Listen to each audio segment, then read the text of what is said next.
Well, uh, one of the first literary theorist and literary critic in the whole history, actually the first one, was Plato, a systematic critic of literature and a theorist in literature, the first one. It is unanimously believed that he was the first one. And he himself was a great poet, one of the great poets, uh, Honeymouth Plato. But in his book, Ion, he describes poets as a being that has no invention, and the way that he come up with his poems is based on inspiration, a power divine just tells him to write the poem. So he himself cannot do anything unless that power divine inspires him to do so.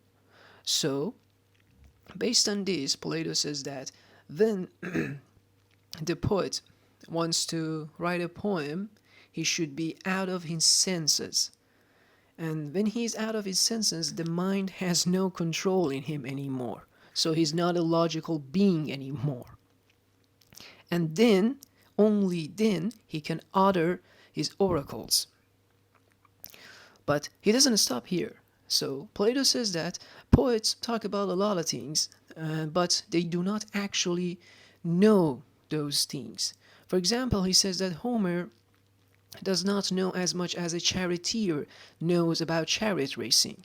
Homer does not, Homer does not know about craftsmanship, swords, as much as an artisan knows. So here he attack he attacked this belief in Greek world that they believe that poets were teachers, and by that he says that a poet as a teacher is inferior to an artisan because he does not know as much as an artisan knows about craftsmanship and making swords, shields, etc. And why he thinks like that, it goes back to his philosophy of physics and metaphysics.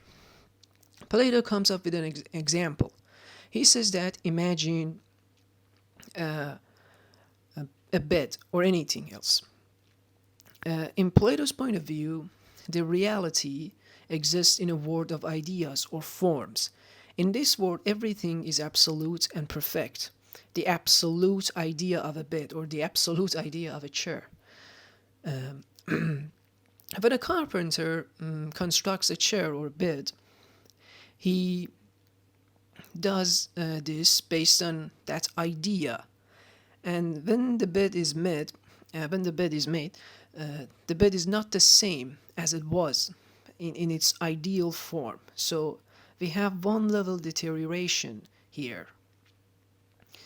And when the poet uses that bed in his poem, now we have two levels of deterioration of reality, of actual thing, of that ideal thing.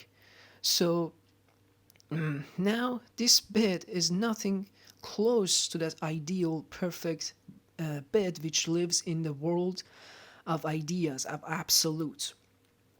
And then Plato says, poet's art is something like it's like a marriage between two inferiors who have an inferior offspring, and that inferior offspring is the poet's art, is the poem.